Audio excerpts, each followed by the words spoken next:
I'm Eileen Darling. And I'm Hannah Glaver. We used to work together at an evangelical church that held a hierarchical position on gender roles. A church that believed God had chosen men to fulfill the primary roles of spiritual leadership. This environment created some unique and significant challenges for us and the other women among us as we strive to pursue our respective callings. From wage gaps and androcentric hiring practices to sexist standards and marginalizing expectations. We've reconnected to explore and process our experiences as well as the systemic issues behind them. And hopefully, we'll shed some light on why gender hierarchy can't represent God's best for women, the church, or humanity. This is Stained Glass Ceiling.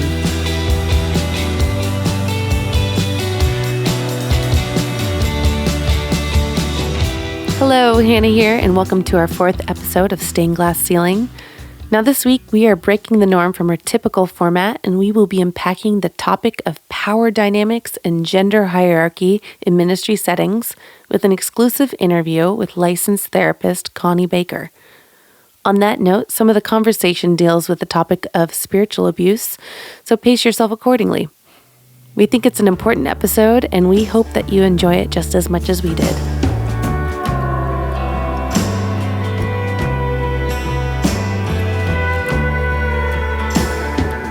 Well, hello, friend. Hello there. Hello. Today I have Connie Baker with me, and we are going to be talking about all things within the gender hierarchy. We're going to be talking about power differential. We're going to be talking about all kinds of fun stuff today. Connie has meant a lot to me over the years, and I know she's helped a lot of people walk through a number of things. So, Connie, I'd love to hear a little bit more about yourself and your credentials, maybe a bit about your story, and we'll kind of get things rolling.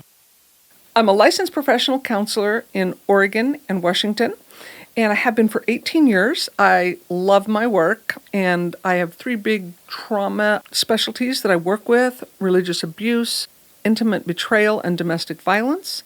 And those are things near and dear to my heart. Some of them are part of my story, some of them not.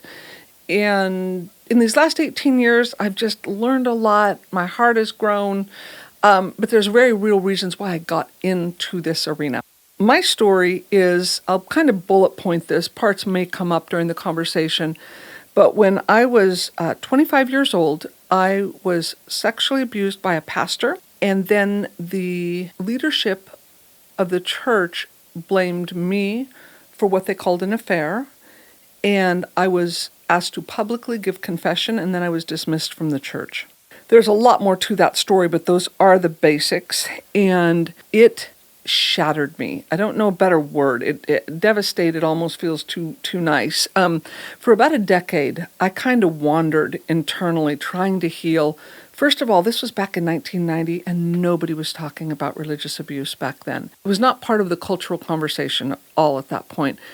I didn't even understand that I'd been sexually abused. And so it took several years for me to figure out what in the world happened to me and why was the devastation so deep. My identity, my reputation, my future, all shattered by this. I've written a book on religious abuse recovery called Traumatized by Religious Abuse. And I always say I wrote that book for me back at 25 years old. I want people to have this resource so that they can give language and definition to what have they been through. Why is my whole spiritual and psychological, emotional and social life blown to shreds by what I've just been through? That's absolutely fantastic. The fact that you've based your entire career around changing the narrative and also giving language to what you had been through. Yes. It's a gift, one, to yourself. I know there was a lot of self-work and self-healing that you did. It's a gift for kind of anyone else to begin these conversations. Because as you said, it's not a mainstream conversation. This language is not terribly well known. Even like the whole concept of mental health is still new within this last century. Yes. Like a healthy understanding. Yes. We are still just kind of getting used to it as a generation. Absolutely. And I believe we are a generation behind, at least, within the walls of the church. And so this is awesome work that you're doing. And I'm so glad that we have resources that are being created in real time. It's long overdue. You talked about one of the things that you specialize in is spiritual abuse and spiritual trauma. How would you define those things? Any abuse is at its core has a power differential. If a 6-year-old child walks up to me and says, "You're stupid, you're ugly," well, first of all, that's mean. But I would, by definition, that is not abuse. It's just being mean. Because in almost every way, I have more power than a 6-year-old kid. And so for them to be mean is not abuse. Now, if I go to an attorney and I'm in a broken state of, let's say, going through a divorce, and I'm in tears and I'm saying, "I need help, please help, I'm just so overwhelmed." And the attorney says, "You're stupid and you're ugly," now we have abuse. Because at that point, the attorney holds tremendous more power than I do. So to set that up just in general, power differential there are so many things that contribute to power differential. That said, any abuse is when someone with more power harms someone with less power. In spiritual abuse, you put in the element of usually leveraging God or religious ideas to harm in some way, either to exploit, to manipulate, control, hurt, suppress, silence, or weaken another person. And it's in religious abuse, it has to do with that leveraging of God or religious ideas to take that, to exploit that control and to hurt another human. So when you are dealing with someone that has spiritual trauma, is it always in an abuse case, or is it always with the power dynamic, or is there always abuse involved? So if someone says, maybe you recognize it in somebody and you're like, that is from a religious institution. Right. What are kind of the indicators of that? I do believe there can be a difference between religious trauma and religious abuse. I think most religious trauma is caused by religious abuse. Here's why. Religious abuse is not always leveraged by one person. It can be an institution abusing you because the institution has more control than you do.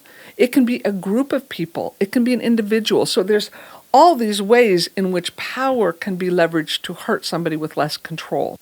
So trauma, I think, can theoretically happen, religious trauma, apart from abuse, but I think most of the time it's hugely overlapping. I'd love to ask you another question. So our project is based on gender hierarchy in the church and its impact on women.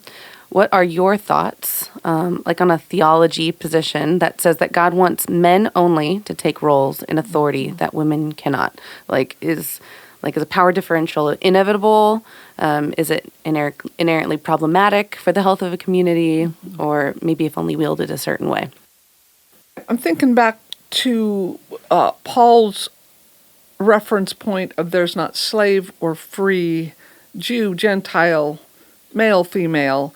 And that to me is a really strong statement of flattening a hierarchy and to bring a reality, a realistic view of who we are in God. And we have all our structures. We position ourselves better or worse than other people all the time. I mean, it's what we do as humans. And if we're working on our own stuff, hopefully we're doing that a lot less. But it is an instinctive thing. And part of it's from being a baby and a little child. You instinctively know you are smaller, weaker, more vulnerable as a little kid. That's from a very young age that we learn to position ourselves above or below. To me, that clear of a passage opens the door for a broad theology of flatlining hierarchy, of breaking that down. We could spend all day talking, and I have 2 theological degrees, but I'm not prepared to say, okay, this verse means this and that verse means that, because there are clearly some verses implying a position of power and control on the part of a male. That there just are, at least how it's read as is. I also am going to take the stance that over the centuries and millennia, we have changed our theology on a lot of things that Yeah. we felt, quote, were very, quote, clear in Scripture. And I think we're understanding enough about sociology and psychology and culture and humanity now to say this makes a lot more sense, that God has us in a flattened hierarchy, all of us, men and women. So to me, that's the big picture, that we can come to this. Does it matter? It absolutely matters. It absolutely matters. And I want to bring a point here too. A lot of times we talk about patriarchy from the point of those bad men. In my experience, I'm just going to speak from my experience, I have felt and observed and watched intense patriarchy as much or more from women than I have from men. Because we, being a woman, raised in a church, it is so deeply scripted. It is scripted right down, it feels like to our DNA, that we are a lesser and less significant part of the whole big picture. And we have millennia of culture coming down to us in that DNA. I say that both metaphorically as well as physically.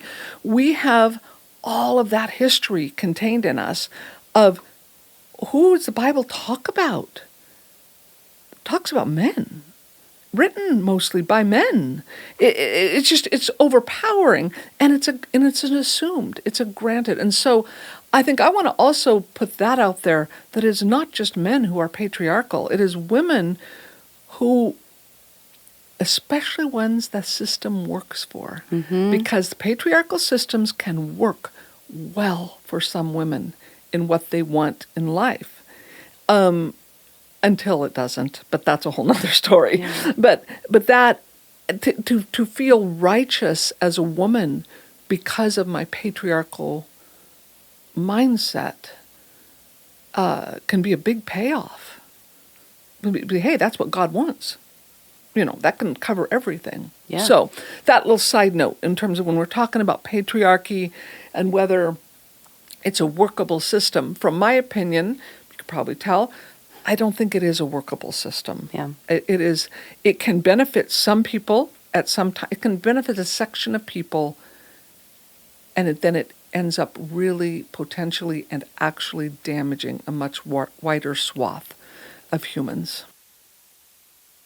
One of the questions that I asked was, is it problematic for the health of a community? Kind of in what ways do you see it being a health issue? Yeah, that's a great question.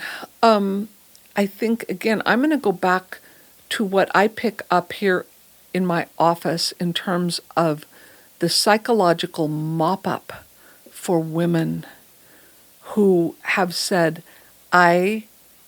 first of all, according to culture and specifically the church, I should not have needs. I should serve others. And to be my role, I also don't make waves. I'm a peacemaker.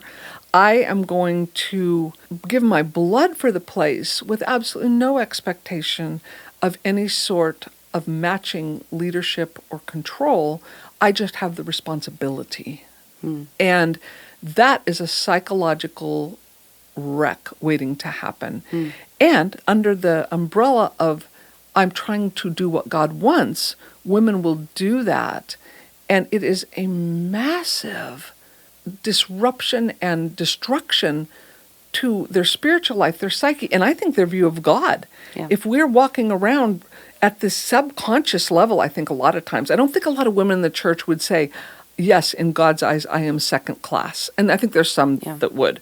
But most women have been told they shouldn't say that. Theologically, no, we're all the same. But how does this work itself out is very much second class. So the damage to the women is what I mop up all the time. But I also know that there is damage to men. There is damage to their own souls and psyches. First of all, by the assumption that they should assume all the power. Yeah. that's a massive responsibility that, if you really look at it, shouldn't fall on one gender. And it is also potentially feeding a part of, if we're going to use theological terms, a sin nature. It just opens the door for an exploitation of that power and that control. And it's not good for them spiritually, let alone psychologically. So I think in a community, there again, this is a 30,000-foot view, but in a church community, there's just all kinds of problems that can take place with that imbalance. I mean, you see a lot of people come in. I don't know how many ministry leaders you come in. I know that you do see some. So there is a psychological and emotional impact of ministry in general. For the women specifically, like, what has that been like? Oh, it is huge. Again, I am a woman, and I work probably in terms of church leadership almost 50-50 with men and women. But I'm going to speak as a woman more, because even though I do understand the male experience on this, it truly is the women that get scapegoated, blamed. There's the double standards implicit within the church that no one will actually say out loud are just all over the place. You have an opinionated, fairly brusque male in leadership, and people go, oh my gosh, they're a good leader. You have an opinionated, brusque woman in leadership, and she's a bitch. She is out of line. And even if there is an intellectual assent toward that women know that. And whether it's conscious or not, we cannot show up as our fully strong, evolved, clear selves in a situation without feeling a threat, not just to other men, but to other women. And so you put women in leadership or in a calling where it is public, there are scripts and codes that are almost unbreakable, because as long as men hold power, and in the vast majority of churches men still hold that ultimate power. Even if there's women senior pastors, the next level up, like a bishop or whatever it might be, is probably going to be male. And as long as that's there, women have to stay in line, or they're going to be blacklisted. And that blacklisting can be explicit or very subtly implicit, but we all know it's there. Let's not put her in that position, because she has a few rough edges here. Whereas if it was a man in that position, those aren't rough edges. Those are just good leadership skills. And so you've got all kinds of things happening in here when women want to pursue their calling in the same way that a man is allowed to pursue it, with bringing their whole strong selves to the equation. That is still, there's a knee-jerk response. I find patriarchy still in myself. I mean, for as philosophically against patriarchy as I am, it is so deep. And I'm turning 58 this month, and this is almost 6 decades of patriarchy that I'm still trying to overcome. And I'll watch a woman, and I'm a pretty strong personality, and I like strong personalities in women, but every once in a while I'll watch a woman in leadership and a strong personality and be like, whoa, she's a little intense. And I'm like, wow, I would not say that if it was a man. It's acceptable. So I guess I'm framing this discussion around that I'm just taking just one area of how the standards are very different. And when a woman says, I want to minister, I want to lead men, it is just such a threat. It is still such a threat. And I guess part of what I'm trying to highlight is the conscious and unconscious parts of that for all of us that are still a bit phobic about that. It all is, in my experience, it's been exhausting and crazy making. Oh. What What are some of the tolls that you see by the time that someone reaches your office? Oh my goodness. For like, I mean, what is the toll at the end of the day? Depression, high anxiety, well, suicidality, utter exhaustion, burnout, grief, overwhelming grief, anger. There again, women aren't allowed to do this, but there is anger, and there should be. Working within that system, this is the realm in which men are going to allow women to conduct themselves, and how the anger is so intense. But a lot of women are super uncomfortable with anger because it gets them into trouble. And so they don't even know how full of rage they are about this whole systemic mess. It will come out a lot of times. Sometimes they're angry, but there again, they've already gotten, if their anger's coming out, they're already blacklisted. They're already blacklisted. So, so you've got, so burnout, relational, oh my goodness, relational rupture all over the place happens in these systems. Because they're, again, men and women. If you're working at a church as a woman and your position depends on patriarchy, then you're benefiting from that. And I don't blame women for that. We've had to do that. But it's also threatening then for another woman to push against that. Yeah. So, the list is long. Mental illness, spiritual, oh gosh, let's go for spiritual. Spiritual desolation, spiritual rupture, spiritual leaving the faith. I mean, it has so many severe life and death outcomes for women who are trying to stay afloat in this raging river that has all these whirlpools that tow them under. And it is exhausted. Use the word exhausted. That I wish there was a better, stronger word than exhaustion. So just utter depletion. Yeah. One of the things that I hear a lot from former male coworkers or maybe other men in ministry is that it is a shared experience of exhaustion and burnout kind of across the board. There's a huge trend towards that, something within the system of how the modern day church is not working. What in particular has been the effect on women? I mean, we're talking about exhaustion, burnout, this and that. Honestly, I feel like it's the same. It's just on steroids for women. The list I gave, I was actually thinking of women.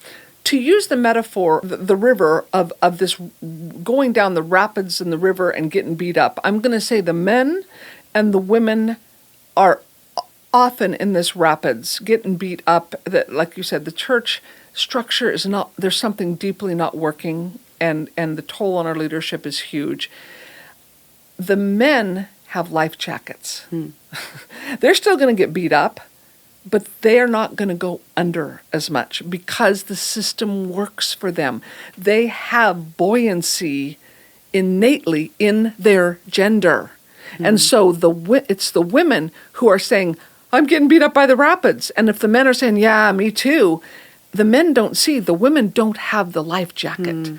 The women are going, the current and the whirlpools have much more power with them because they're more vulnerable within the system. They don't carry the power systemically that the men do. One attitude that we have encountered in the church is that calling behavior abuse is out of bounds. If the person didn't intend to abuse, or if the behavior didn't include physical violence, sexual assault, or aggressive, hateful language. And how would you respond to something like that? Oh, it's a great question. And this question, Hannah, is at the core of so many people's stories who come in here and say, they'll often start out by saying, I've gone through some really horrible church experiences and it's been really painful and I'm just really confused and disoriented and what the heck? And I'm not going to immediately say, oh, I bet it was abuse. Because sometimes it wasn't. Sometimes it was just some nasty experiences that were super painful and devastating. Again, I'm going to go back to this definition of abuse. It has to do with power differential. And this can be subtle. This does not mean that it has to be a person with a title that has more authority or power.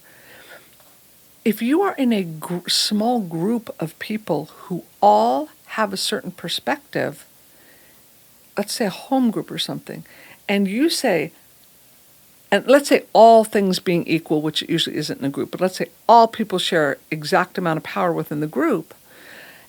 This group, as much as they are embracing the reality that the system puts out, the system has power. And if the group is representing that, and I come to this group and I say, I don't think that's right. Even though people might say, oh no, we all have the same amount of power. At that point, the group represents the system and the system holds the power. So I have a lot less power in that conversation. So I think I want people to see the subtleties. It can be about race, sexuality, finances, education. I mean, power differential is all over the place, and it's a complicated thing because in any one given relationship, there's all kinds of levels of power, and sometimes it's a mix.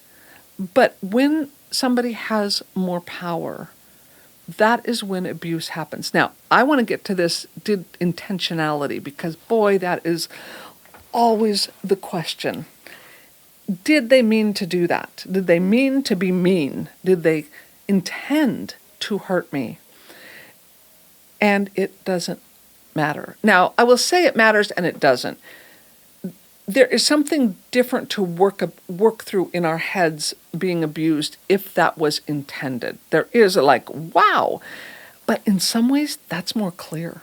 If that person, if the abuser is saying, I intended to do that, I intended that you would hurt like that, which frankly very rarely happens, in some ways that is a lot less confusing. Then the question goes, why?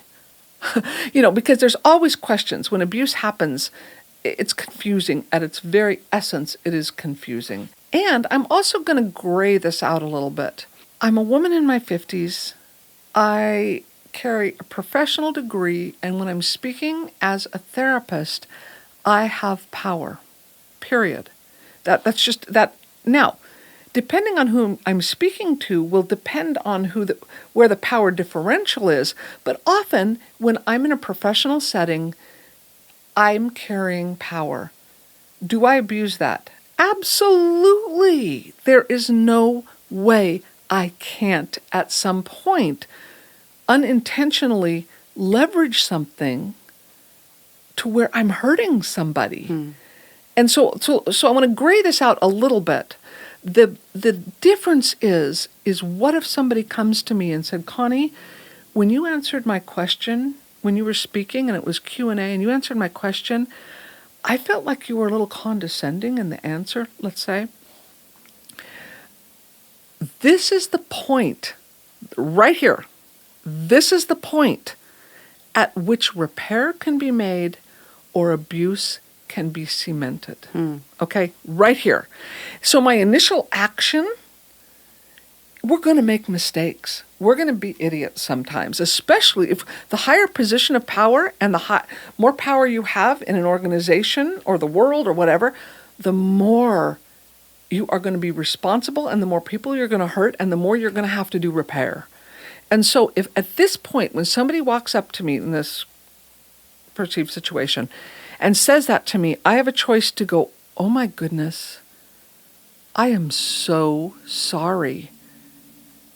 And if I'm going to be really honest with myself, which I hope I am in this situation, I'm going to do a quick check. Did I feel a little bit of condescension toward that person?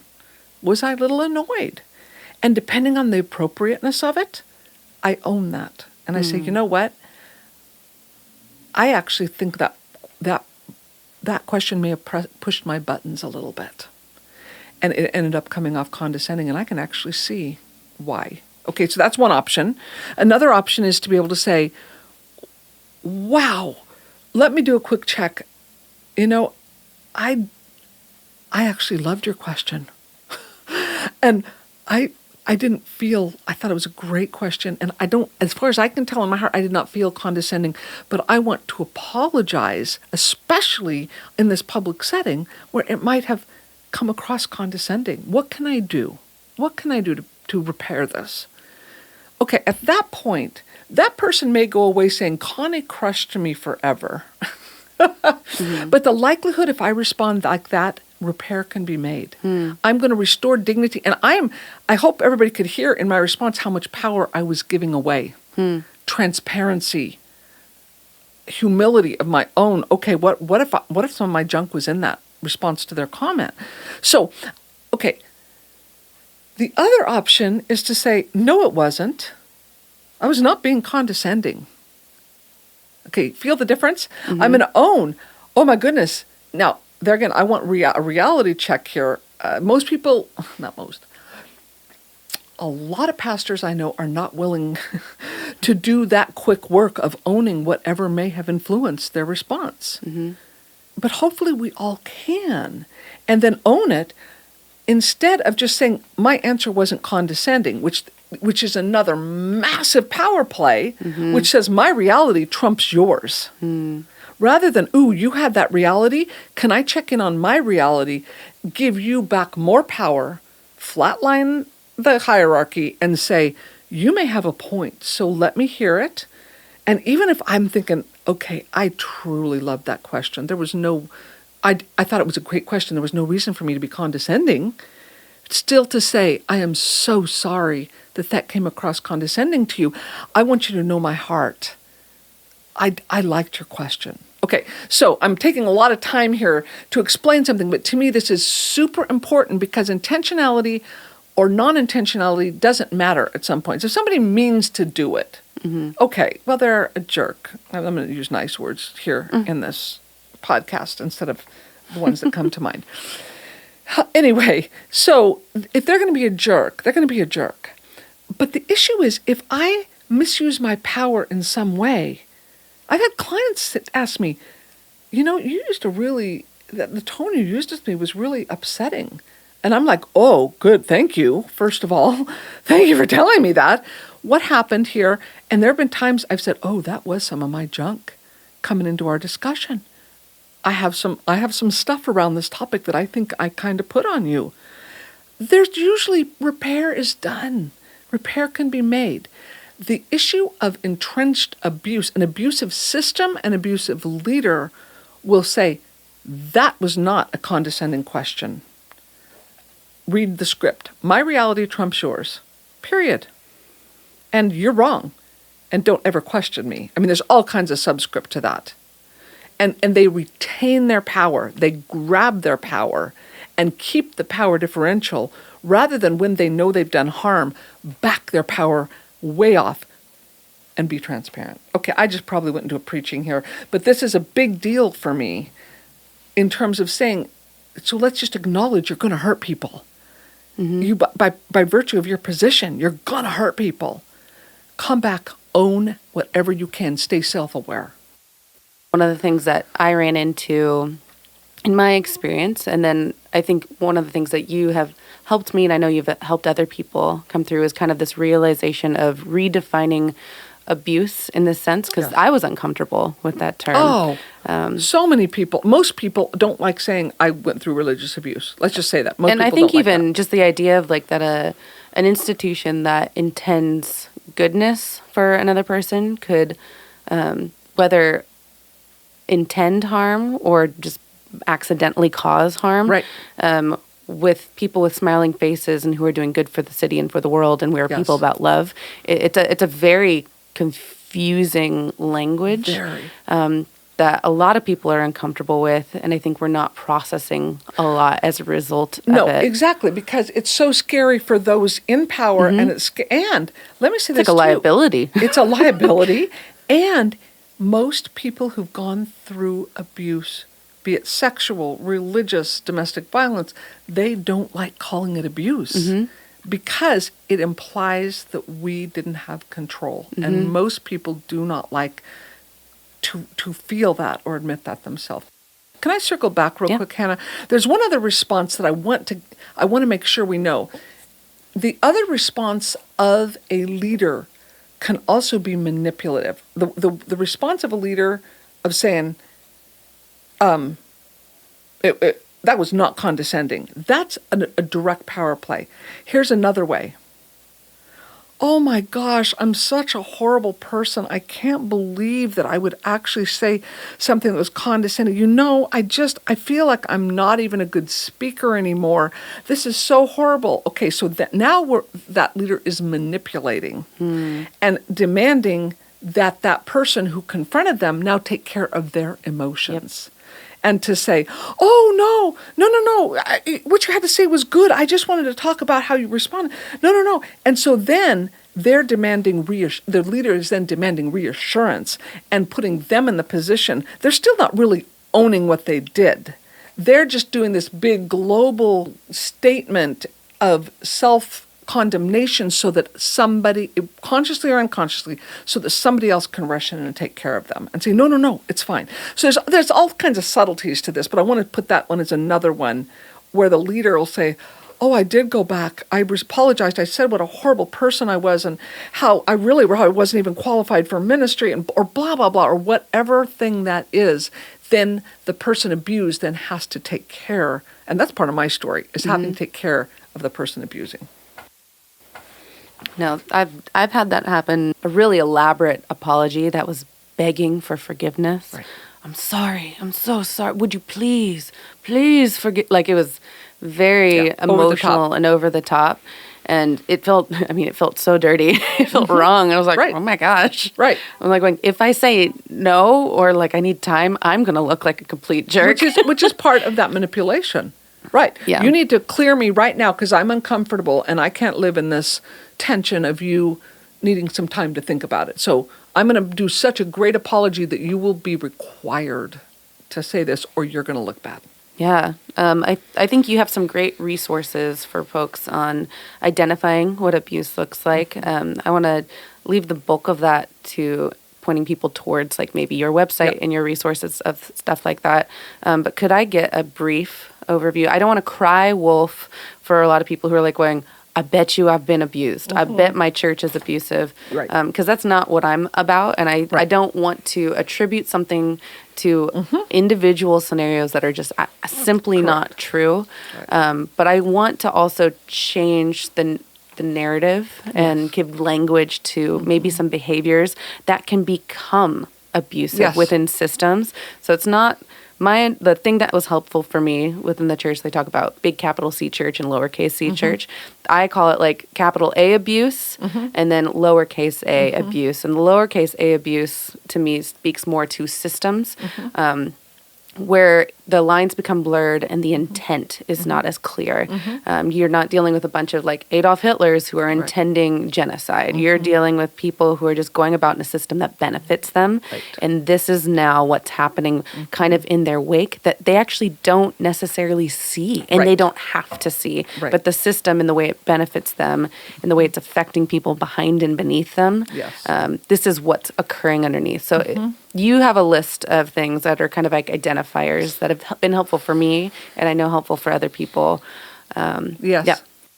You bet. There's some big overarching categories. I'm not going to go through all these. One of the big categories is you can't disagree with me or the system, or in some way you will be blacklisted or dismissed, or you'll end up going to hell, or whatever that separation and dismissal is, that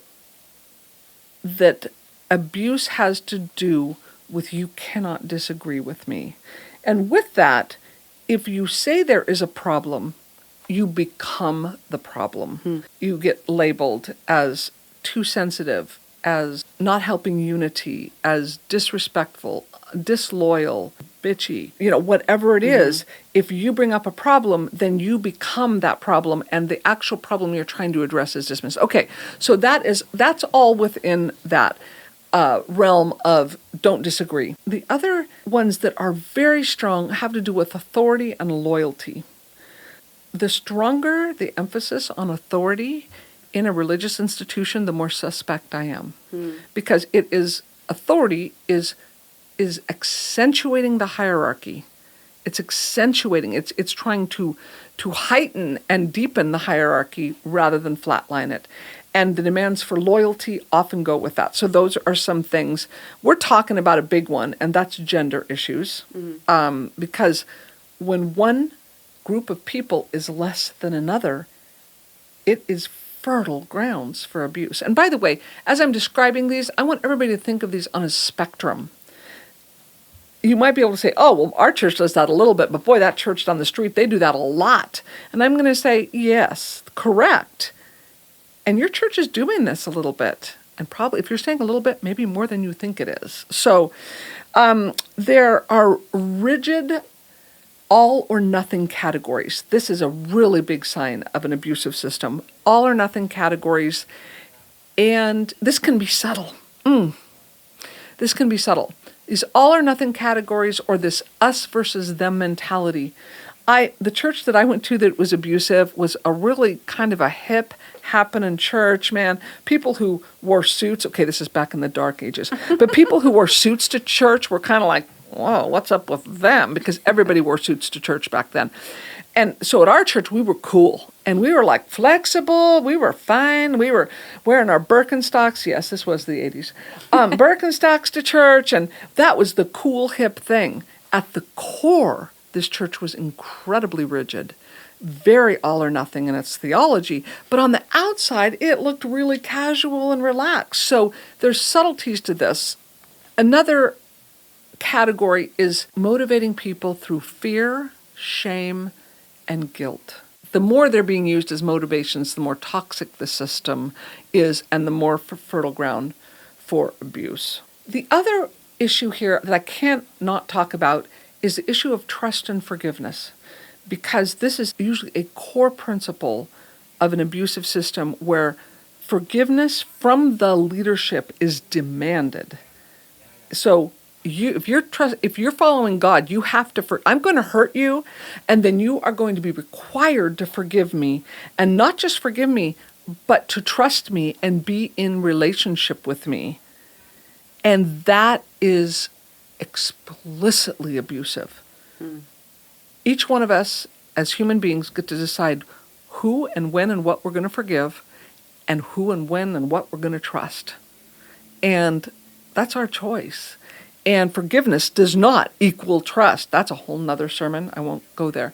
But it does not equal trust or connection and intimacy with another person.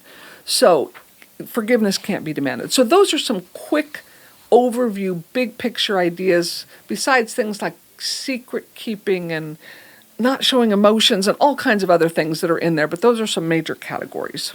That's awesome. Are these resources available on your website?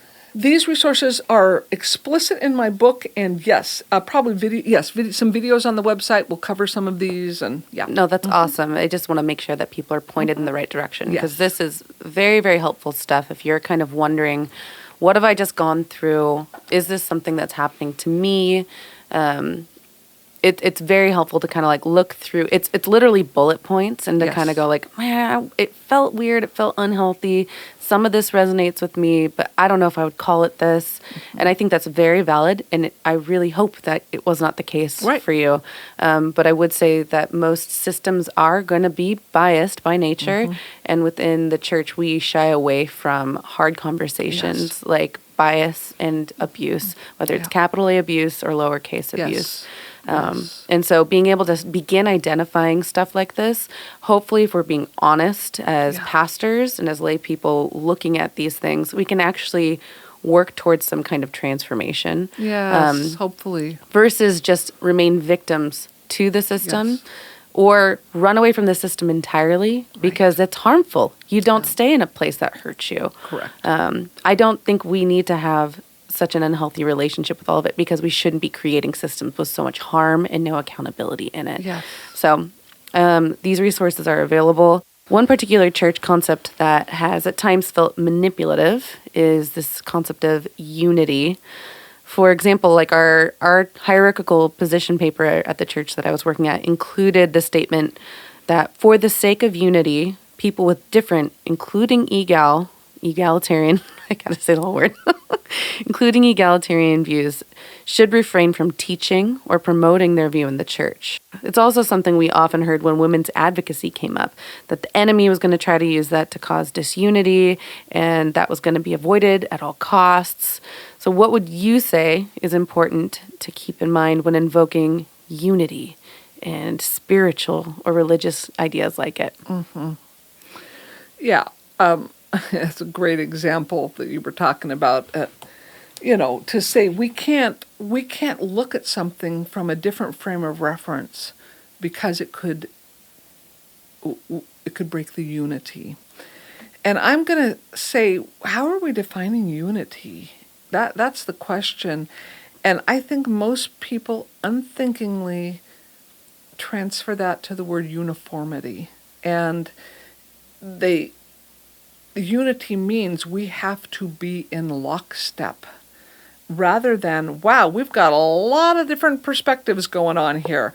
How can we elevate love, compassion, empathy, awareness of the other, and still retain exactly how we feel? Unity, there's so many, quote, spiritual concepts that can be leveraged like this, because we want unity in the church sounds so noble.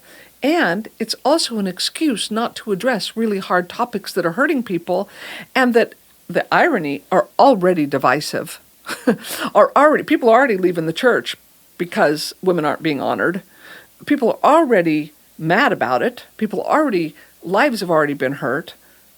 And so to actually talk about it, calling that disunity, I just find a little ironic. It's like, is that really disunity? But the principles, and I think I've said these before, principles like authority, submission, loyalty, unity, all of these, shame, guilt, all kinds of stuff can be leveraged with spiritual language so that we don't have to address what's actually going on, or we're not even allowed to address what's going on. What are your thoughts on rules and practices that keep men and women from spending time alone together, like in meetings and things like carpooling to work events, as a way to prevent bad and destructive behavior? Like, is that a good approach to preventing abuse? And what other steps, if not, what other steps or practices do you recommend?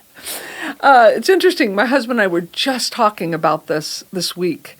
And he and I don't see completely eye to eye on it. And I think that kind of speaks to how messy this issue is, even within, and my husband's very theologically and psychologically and sociologically literate. He's right.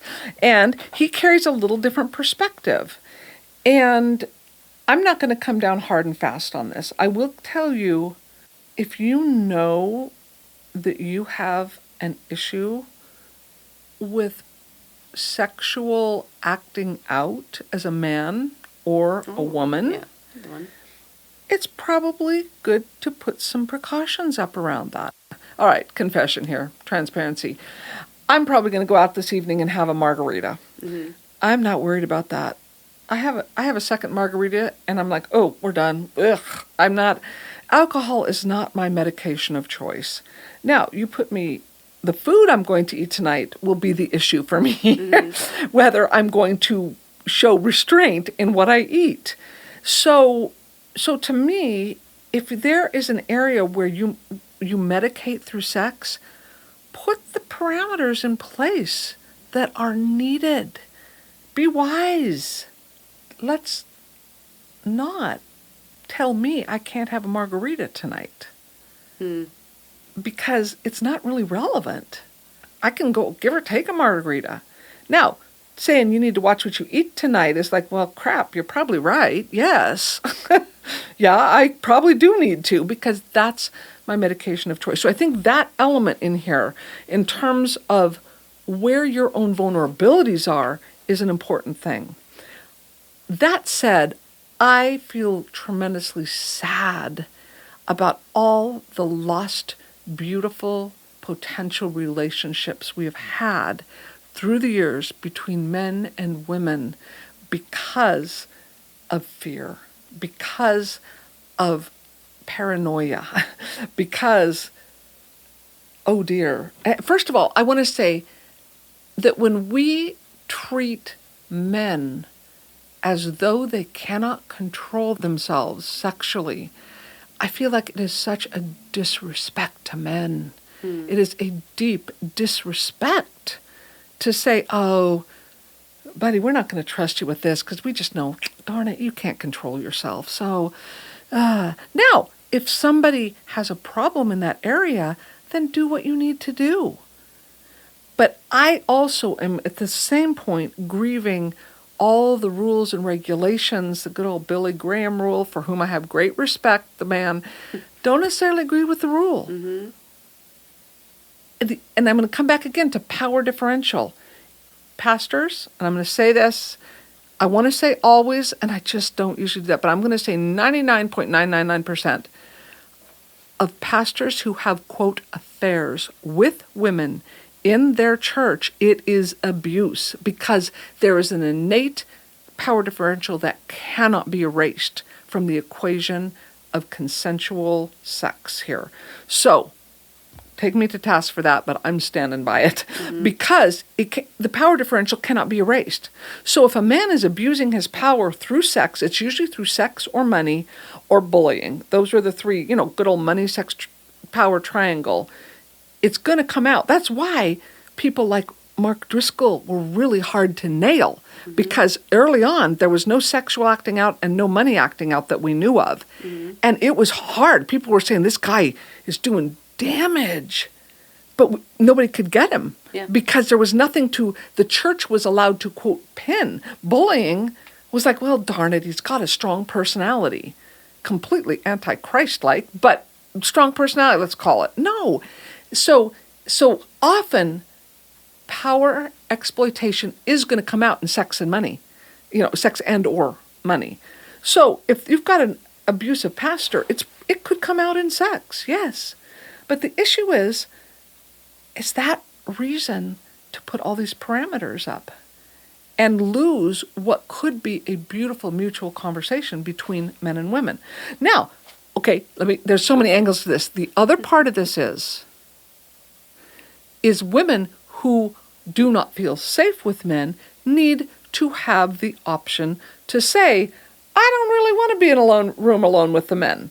So, there's so many angles to this. It's a very complicated, and so you can tell I'm not coming down strong on one side or the other here. It is a choice that needs to be made wisely by individuals and by institutions.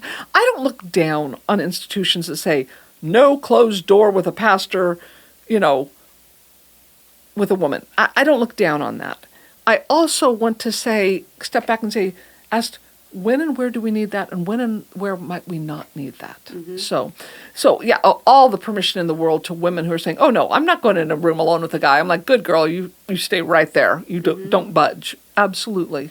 Total validation for that. And it's so individual. I think it is very important that we have conversations like this, especially when there's systems that raise up women to not necessarily think for themselves, and they're encouraged to trust innately the people at the highest level. So I do want to speak to, let's make sure we're in safe scenarios. But if the change is going to come, I think it needs to start with, one, accountability for those in power, empowerment for the people at the bottom of the food chain, and also what does healthy repair look like? Because there are male and female relationships outside of the church that exist perfectly fine. There's also unhealthy ones. Exactly. But the church is the weird one where they're like going, no, because y'all are going to jump on each other. And right. I don't think that will happen. Right. It's inevitable. That's the feeling sometimes. It's like, oh, let's not disrespect men especially. Your wife will too. think that you guys are doing it. And I'm like going, I just don't think my coworkers, husbands and wives, I don't think they have any thought about that. I think they just think we're at work. Yes. If I'm making choices outside of that, that's bad on me. Exactly. Right. And bad on them. Okay, I want to leave with this one last question. In a lot of these conversations, there's a lot of critique, right? We're talking about all the ways that the system has been problematic, the structures that we hope for change within them. I believe that change can happen. If you could create a perfect scenario where men and women could kind of coincide in a ministry setting, maybe even just the church, not necessarily in an occupational setting, can it happen? What would it look like? And what do we need to do now to get there? Mm-hmm. Let me put this a bit in context. When I started designing curriculum back in 2004 for small groups to help people who've gone through religious abuse, I had to explain in my seminary class what religious abuse was. There was no talk of it. It was I'm thinking at least half the class was like, what are you talking about exactly? There was just no comprehension of this.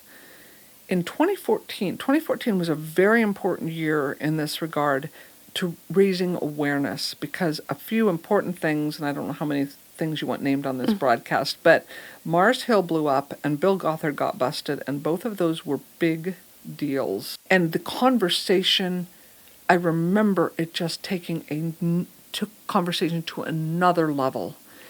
And that was really significant. And since then, power differentials overlaid with racial issues, with LGBTQ. This is an overlay of feminist thought and theology. There's this, what we're talking about are systemic issues across the board. And the last 2 to 5 years have just escalated these conversations and awareness. Now, do some people refuse to see that? Yes, and that's what they want to do. But I have hope. I guess my whole point is here. I have hope. I've watched in just less than 2 decades, less than 5 years even. Well, 2014. Okay, that is 8 years. Do the math. In 8 years, time flies. In 8 years, it really, the bell curve has just gone crazy in terms of awareness, for which I am so grateful, because I do think that is the first step.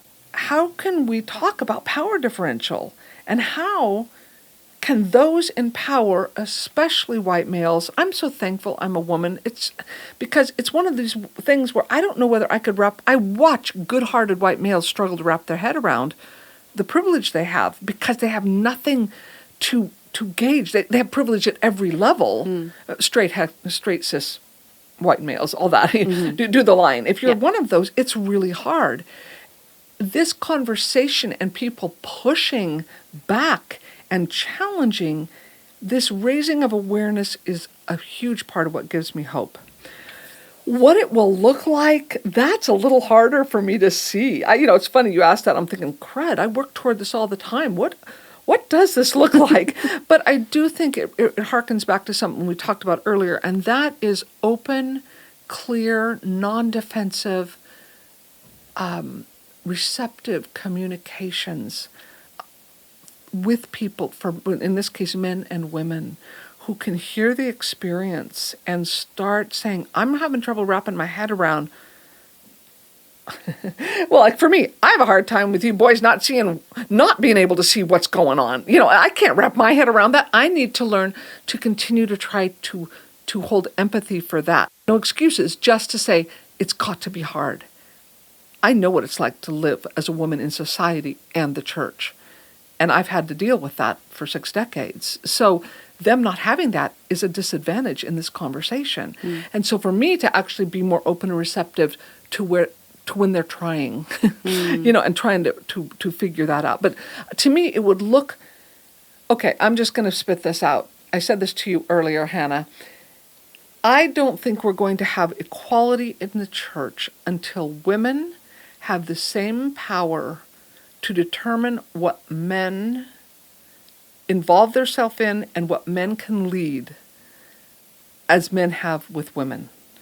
Until that is genuinely equal. I'm not talking about, well, thank God we got a woman on the elder board. Okay, I'm fine with that. That's good. It's a step in the right direction. That is still patriarchy saying who can participate and when and how. And until women, by assumption, have just as much power to determine that for men, we're not equal. It's not egalitarian. And that is what I want. That is what I want. And it's going to be hard. It's going to be hard to get there. And I do have hope, and it's worthwhile. The fight is worth it. So that's kind of what I'm thinking about, just in terms of hope. Can we get there? No, that's fantastic. Thank you so much, Connie, for spending this time with us and sharing your thoughts and your expertise for this podcast. I want to make sure that we provide all of the resources so people can kind of access your work. You provide a lot of video work. You do like online seminars. You have a book out. You're going to have like card resources as well. Got an online group. There's a whole bunch of things that are going to be very helpful. So if this resonates with anybody, there's going to be a whole plethora of resources, but I do want to like definitely plug Connie for the work that she's doing. It does a lot of good for a lot of people. It definitely has done a lot of good for me. Good. So. Yes. Oh, Hannah, it's fun. This is kind of my candy to talk about this sort of stuff, because I love to just have the word out there and to raise people's awareness. So yes, thanks for having me. Yay.